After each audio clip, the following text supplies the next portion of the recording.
my ear. Okay. Oh, wow.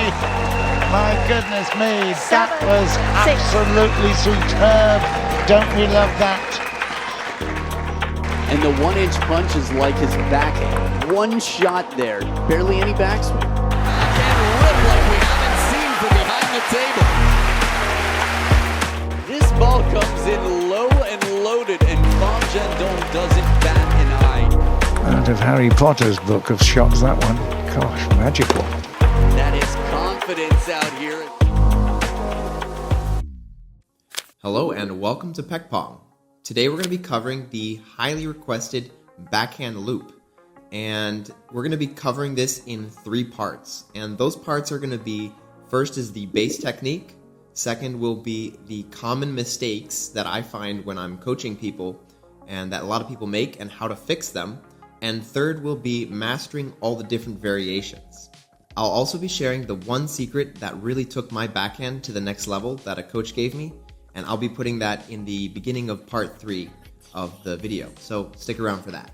So a common comment I get is a lot of people say that they're really confident with the forehand and just the backhand is really hard for them, and they can't get the spin or the timing or the stroke right. And this can be a little bit deceptive because the forehand hitting box is longer, it's also taller, and it's also wider. So there's a lot more room for making a stroke, whereas the backhand hitting box it's much smaller. It's only about a 2 foot by 2 foot range, whereas the forehand is quite a bit larger. And the second thing that's really important to know is that it's mainly about shot selection and watching your opponent and finding out what kind of ball they're giving you. I would say it's the same as the forehand, but it's even more sensitive on the backhand. So I kind of put a little video here to illustrate that, and we can go over that. This first point is going to be between Francisca and Darko. And in this point you can see Francisca steps a little bit too far back and isn't able to make a big powerful backhand. So he chooses to do a small fish from under the table. Darko is unable to see that how much spin Francisca put because he did it under the table, and he takes a smaller swing, and therefore he can't be as aggressive. Finally, Francisca sees that he can make an aggressive swing because he knows how much spin, how much speed Darko put on it, and he's able to be very aggressive and make a full stroke with the backhand. Each of their backhands, they weren't able to just kind of close their eyes and swing and say, I'm going to make a good backhand. They had to choose to do specific backhands based on what their opponent gave them. Alright, so before we get into the base technique, I think it's really important that you pick the right equipment. So the one common fault that I see people make and that I made for many years was I chose a racket that was too fast. Also rubber combination that was too fast. And when you're trying to learn a good backhand, if the ball is leaving the racket very quickly and you don't really feel the ball on the racket, it's really hard to develop a good backhand. You can choose a rubber that is not max sponge, but maybe 2.0, and that'll give you a lot more feeling with the wood. It'll also slow the racket down a little bit. You can also choose a racket that's not so offensive. It can really help to just slow it down for 2 months, 3 months while you're trying to improve your backhand, and then slowly you can kind of build it up, which is definitely what I did. So let's get started on the first part of the video, which is the basic fundamentals of the backhand loop. Alright, so let's talk about the basic fundamental keys to making a good backhand. And the first thing is the grip. I'm using the shake hand grip. It's important to make sure that your finger is nice and low and your thumb is kind of on top of the rubber. I like to use a little bit more grip or pressure with the forefinger and the thumb when I'm making a backhand, as it lets me use a little bit more wrist and kind of throw it a little bit more like a frisbee. If my finger's a little bit too up, I don't really feel like I have good grip of the racket. The second thing is the posture or the body positioning. Modern players are playing more with a neutral stance or a stance that is parallel to the table. You want to make sure your knees are bent and your chest is forward. The stance should be a little bit like shoulder width apart or a little bit more so that you can engage the legs and be able to move very effectively, have good balance as well. So another thing that I think is really important is to have the correct ball position in relation to the body. If the ball's coming towards you and it comes over here, say that, and you're reaching like this, it's not as effective to make a good backhand. So typically I like to get the person in front of the ball. So if it's a little bit here, they're gonna move so it's kind of in line with their belly button. Wherever the ball might go, just try to get in front of it so that the ball is in symmetry with the body. So let's talk about the elbow position and the arm position when making a good backhand loop. I like to kind of keep the elbow a little bit out and a little bit high, as that lets me get balls that are coming a little bit higher. If your elbow is tucked in a little bit too here, it doesn't have as good of a pivot point. So I like to get the elbow a little bit up and a little bit out, and that lets me get a good pivot point. And a good visualization for this is a windshield wiper on a car, how it moves. And that will keep your elbow nice and steady, which is very important. When you do make a pivot from the elbow, you wanna make sure you pivot and go forward to your target. And starting out, I think it's really important to start with a nice open racket. Definitely, you wanna make sure that it's not too closed, because then you're gonna be having a lot of issues that we'll go over in the next section. You wanna make sure you go over top of the ball and gradually close the racket. You wanna make sure that you don't try and switch too fast when you're making the stroke. Nice and gradual change, that'll give you the most effective backhand.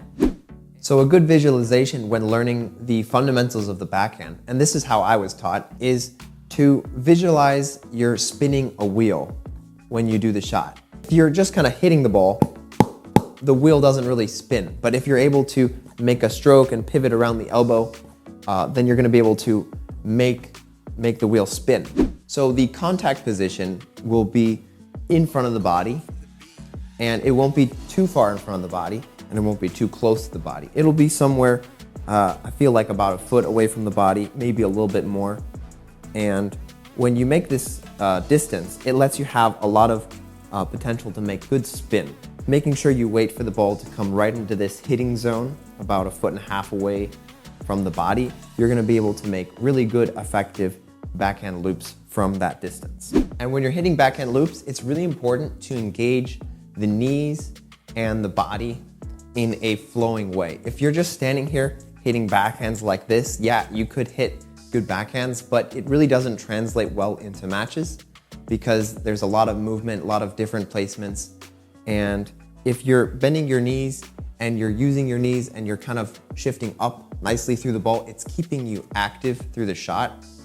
I like to use a little bit of knees. If you're using too much against the topspin, then it becomes really hard to time the ball because you're moving up and down too much and you need to be hitting a linear shot. All right, so when we're moving to the ball with the backhand, it's important to use both feet when you're moving. If you want to move to the right, you're going to be moving your left foot first, and they kind of move together at the same time, but you really push off with that left foot first. And if you want to move to the left, you want to make sure you're pushing off with the right foot first.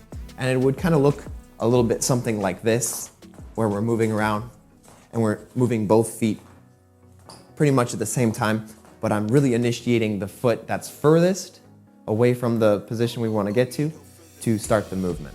If you're in a bit of a jam, you can use the one-step movement to get a little bit more out of the ball or to maybe get out of the way of the ball. I do this quite a bit when the ball goes wide, or maybe say the ball comes to my middle and it helps me kind of get away from being a little bit stuck. And the next topic of the fundamentals is placing the ball. And basically there are about 3 levers. And the 3 levers are the body positioning, will help you change the direction of the ball, whether you want to hit it to the opponent's forehand or the backhand.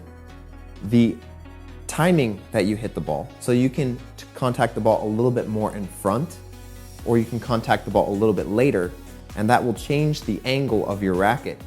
So that's another lever you can use. And the last one is your wrist. And you can kind of manipulate the direction of the ball by using your wrist to close or open the racket and touch different areas on the ball. I like to use a combination of pretty much all 3 of them because If you do only one, then you have to do one very drastically, and this might get you into a very awkward position. But if you were to use all three simultaneously, maybe wait a little bit longer, change the angle of the body, and open up the wrist, then none of them have to be so drastic, and you get your desired result of getting the ball to go to the direction. So when making the backhand loop, your wrist is going to be playing a very important role. And it's important to keep your wrist really nice and relaxed. I like to feel like these bottom three fingers are not gripping too hard, because it's very hard to use my wrist if I'm too strong with those bottom three fingers. If you're trying to physically manipulate the wrist, it's not going to be as fast or as effective or spinny. If you have a really loose wrist, you're able to make really good spin, and it'll be a lot more effortless. Learning to use your wrist is kind of a process. Maybe go outside and try throwing a frisbee for a little bit just to get the feeling of the wrist snapping through the shot. When you're making the backhand with the wrist, you want to make sure that you're touching the ball slightly behind your arm and with a relaxed wrist, and it's in the motion of flicking. If you're touching the ball forward with the hand forward, you've probably mistimed the wrist action, and you're not going to be able to get the most out of it. I referred to this in the backhand flip video I did, and I referred to it as like when you throw a fishing rod, it's kind of the point where the fishing rod is very flexed, and then it throws the lure. And that's exactly what you want to do with the backhand loop, is you want to catch the ball as your wrist is nice and flexed, and the ball can have a little bit of duration on the rubber, rolling up the rubber, and then you flick the ball, giving it a lot of spin. So one thing I think is really important is to keep your racket in front and wait until you see what kind of ball your opponent is giving you.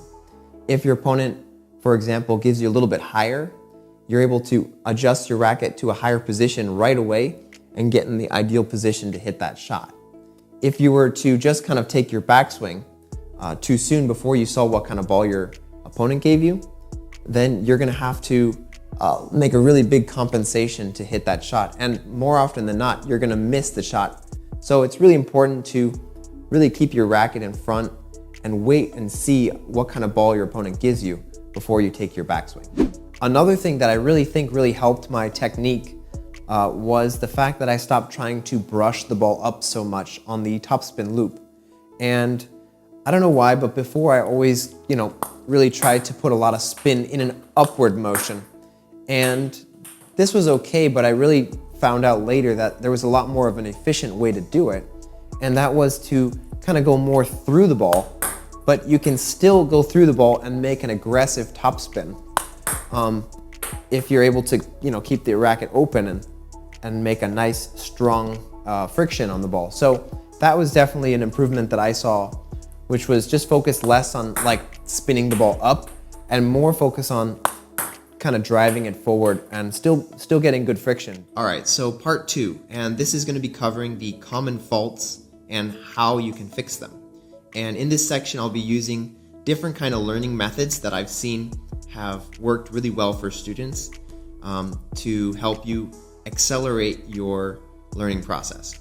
So the first thing that I think is really important to address, and it's more of a mental shift than anything, is that when you're correcting your backhand or trying to fix it, I like to rephrase it as learning new skills, because changing it or fixing it is a very uncomfortable thought process. And if you feel that way about your swing, it's very hard to want to change. But from what I've found is if you just rephrase it to thinking that you're broadening your skill level, being able to change your racket angle, change your point of contact on the ball, maybe change your timing, and you can kind of see it as a circle and a circle of skill.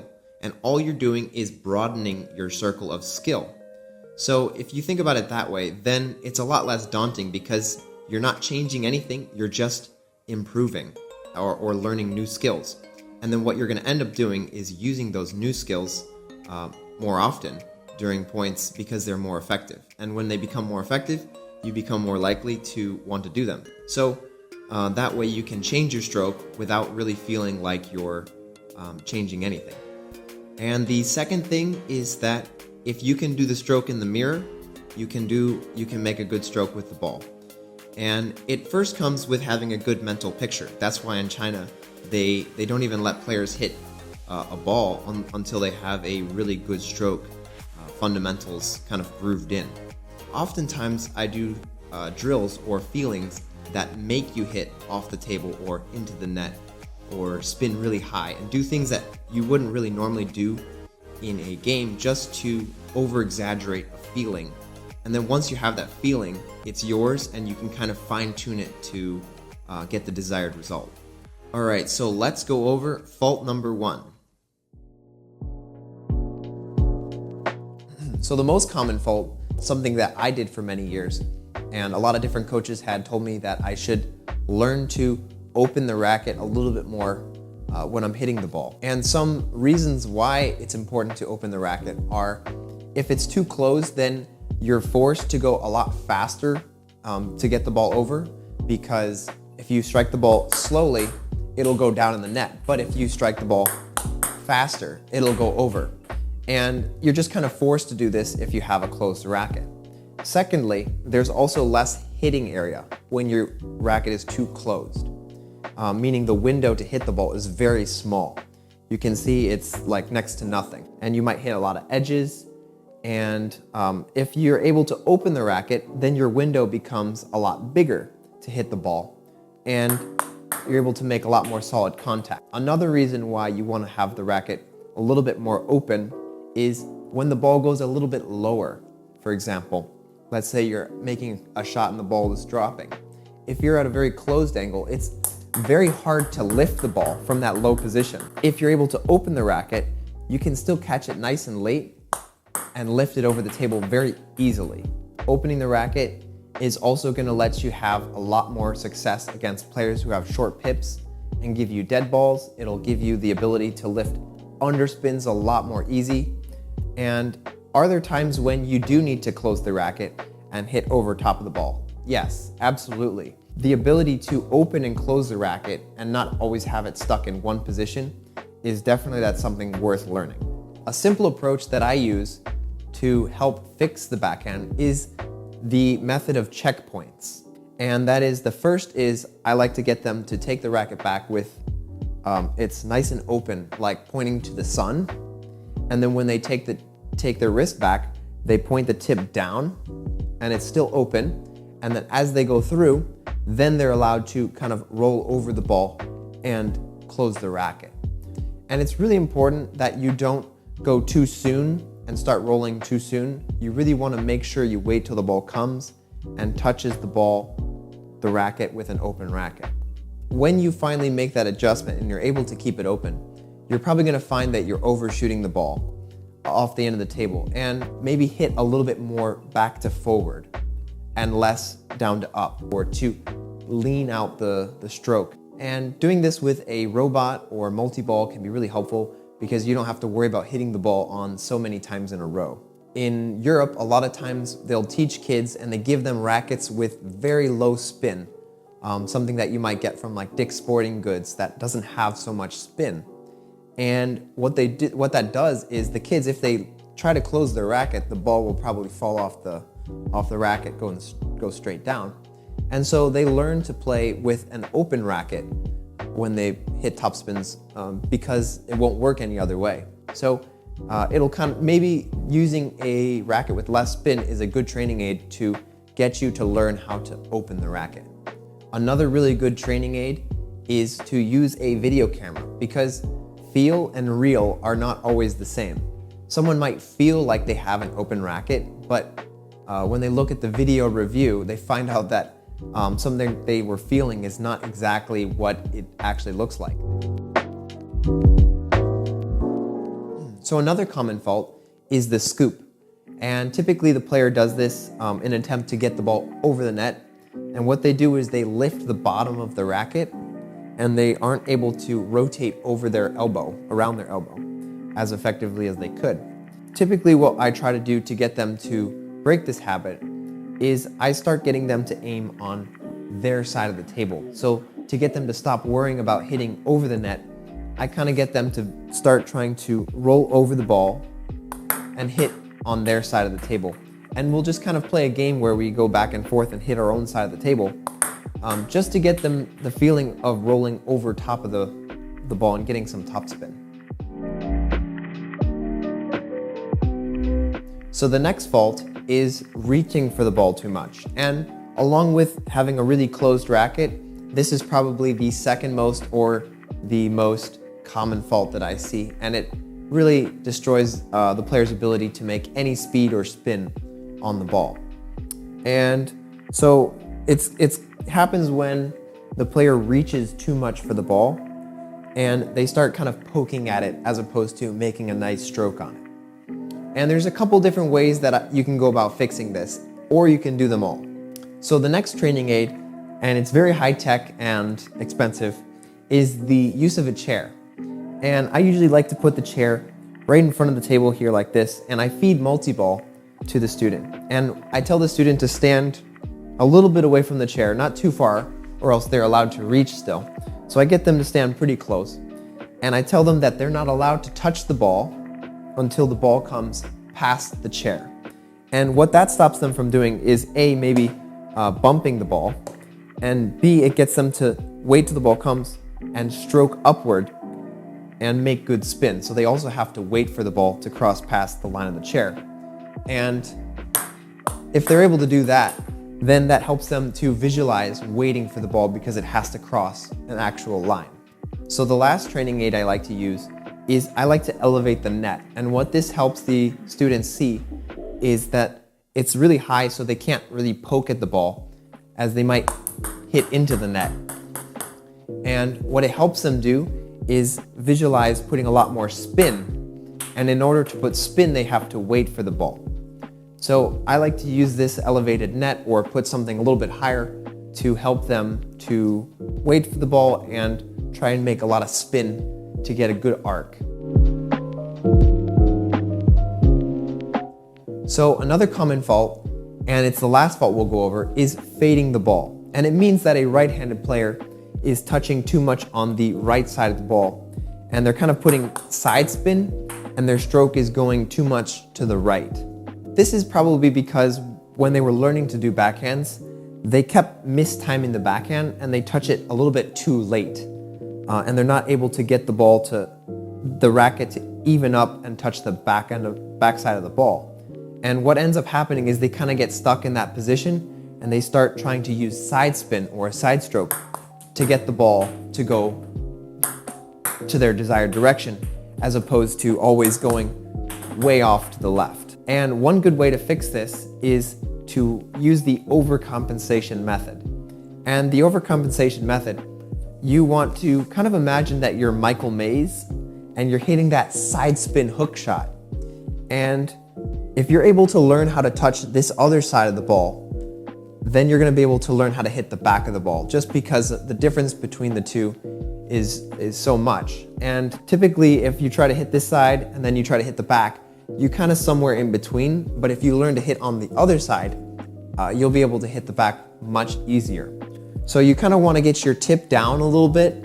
You want to get your arm pretty high, and you want to try and kind of scoop on this side of the ball.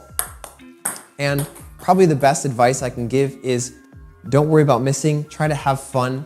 Try to figure out how to touch that side of the ball. And then once you try to go back and hit the back of the ball, it'll be so much easier because you've learned how to touch all the different parts of the ball, and doing the midway between the two will be much easier.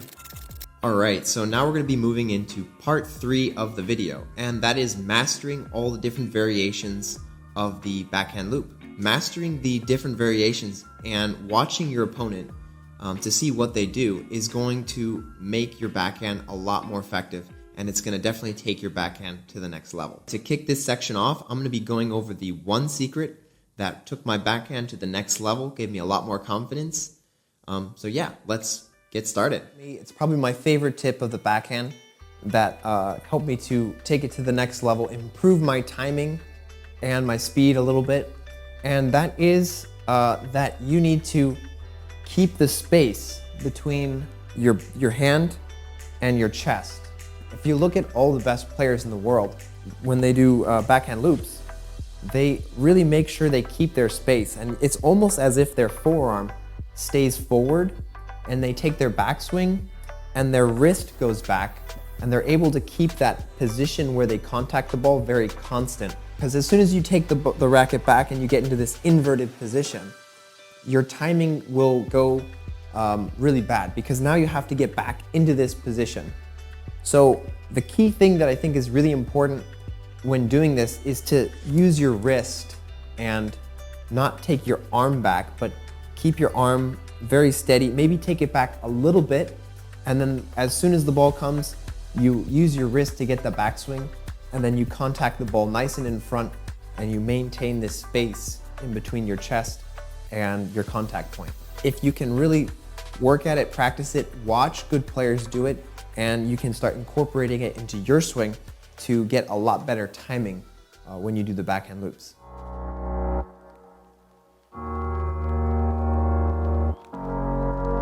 Okay, so mastering all the different variations of the backhand loop.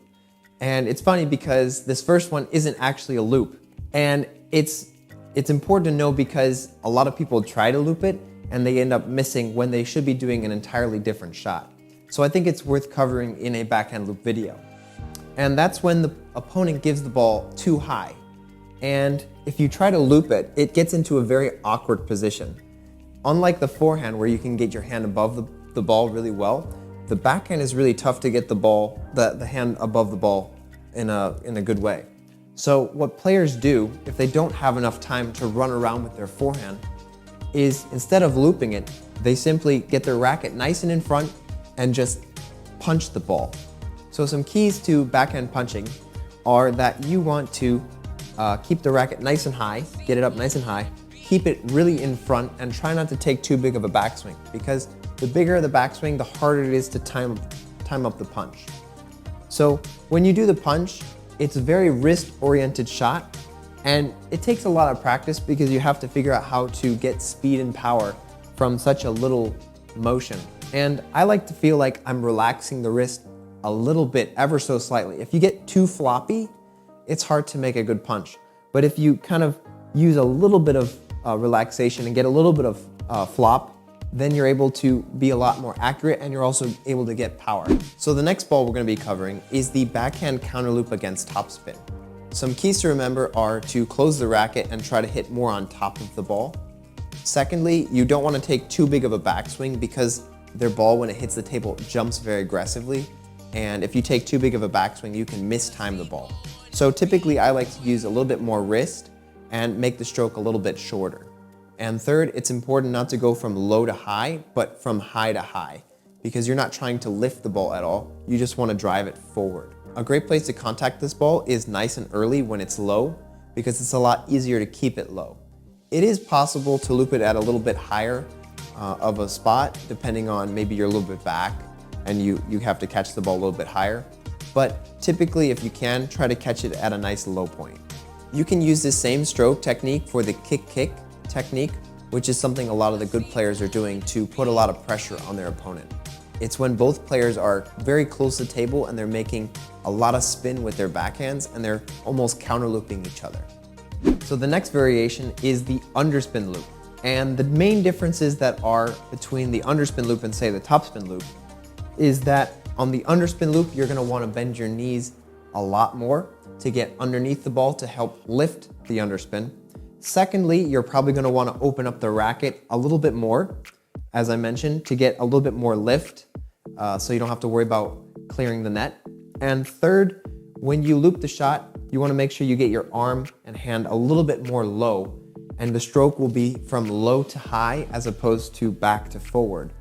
So if you do all those things, those are the main variations that change when you try to do a good backhand underspin loop, is doing those things. Something to watch out for when doing the backhand underspin loop: the ball will catch the table because it has backspin, and it'll slow down a lot more just because backspin slows the ball down.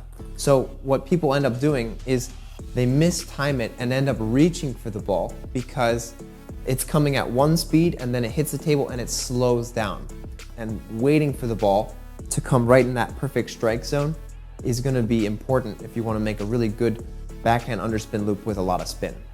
There's a couple different variations of the backhand underspin loop. They can be a little bit shorter, where they just kind of creep over the end of the table.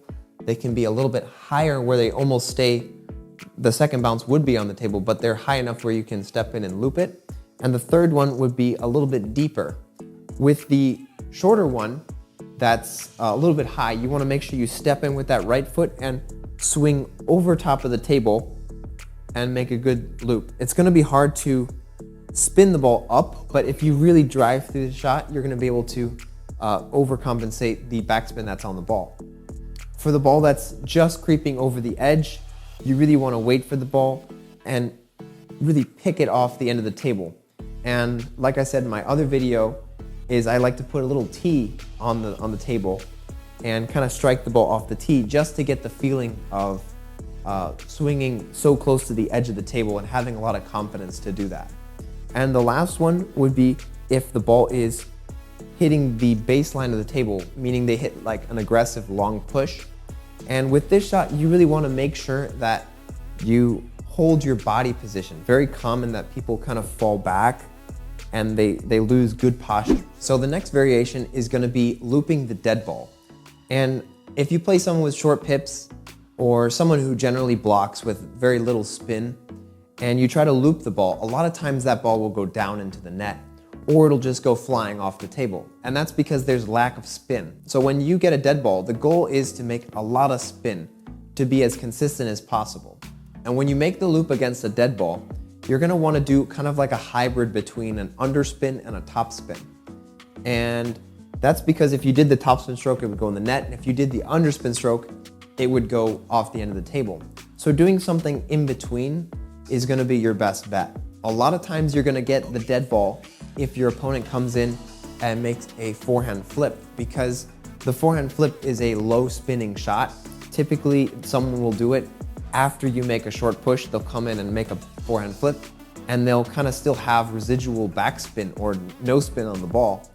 And you're gonna have to make a no spin loop, or a loop against no spin. But let's say they make a heavy side spin, and when you touch it, the ball really wants to go flying out in a particular direction. So what I like to do with this is I like to kind of angle my racket slightly to compensate for the spin that they're giving me. And then I also like to follow through in the opposite direction that the ball wants to go. And that helps to calm the spin down so that you can kind of put it under control. And this is better than only using one method or the other, because when you start getting too much of an angle with the racket, you start jeopardizing your contact and you might get bad contact. All right, so now that you know all the different variations, it's time to kind of figure out how to improve at those different variations. And I've come up with a set of drills here that you can go through, and each one systematically targets switching between 2 or 3 different variations, and you have to make the correct choices. And this is really the part of the chunk of your time that's gonna take your backhand from being a solid backhand to a backhand that's really good under pressure, and you can use it at very high levels. All right, so this first drill is probably one of my favorite drills. Is I give multi-ball, or the person gives multi-ball to me, and they mix between all the different variations. They give me dead, they give me fast, they give me slow, they give me short, they give me high. And it's my job to constantly watch what they're doing with their racket and continue making the correct decision for each and every ball.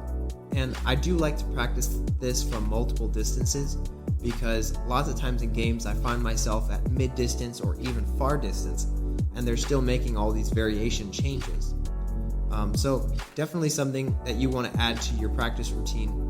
And you can even do this with a robot, and if you have the right robot, you can practice and set it up to give you all these different variations and practice making the correct choices depending on the ball that's given to you. This next drill really targets that underspin loop.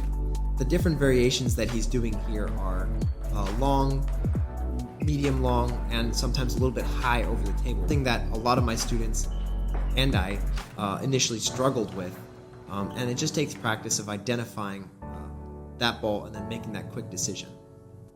Alright, so this next drill is a really fun drill. I like this one a lot. I'm looping unlimited until I see my opponent winding up for a really strong shot. And then at that moment that I see him, I get those visual cues that he's going to be looping, and I get ready to make a good block. And then right after that, I return to looping, and again, it works on the same skills. I'm learning to oscillate between attack mode and defense mode based on the visual cues that my opponent is giving me. Alright, so that's the video. I hope you guys really enjoyed that. I put a lot of time and effort into figuring out how to structure it and make it as understandable as possible. So I hope it came across as understandable and it can really help you improve your backhand. And yeah, so that's the video. If I missed anything, just leave them down in the comment section and I will be sure to try and answer those. So I'll see you guys in the next video. One of the best training aids that I've used is the use of a return board. I had a hard time finding a practice partner who would be willing to block backhands for me for 20 or 30 minutes straight. And the return board basically does that because it gives me my own spin back and I'm able to practice against that, which is something a robot doesn't do as well as a return board. A robot will give you continually its own spin, but what I feel like I really needed was to return my own spin to make it more game realistic. Another added benefit was that I was able to work on my speed and power because I was able to string 2 or 3 different shots and then hit my own shot back really hard, which is something that I felt like I was lacking that I really got with the return board. I was able to work on different placements. I was also able to develop more feeling for my spin because I needed to accommodate that in order to get the ball back to myself. I was also able to work on different depths. So I would really highly recommend getting a return board. It really helped my backhand loop, and I think it can help a lot of other people if they use it. So yeah,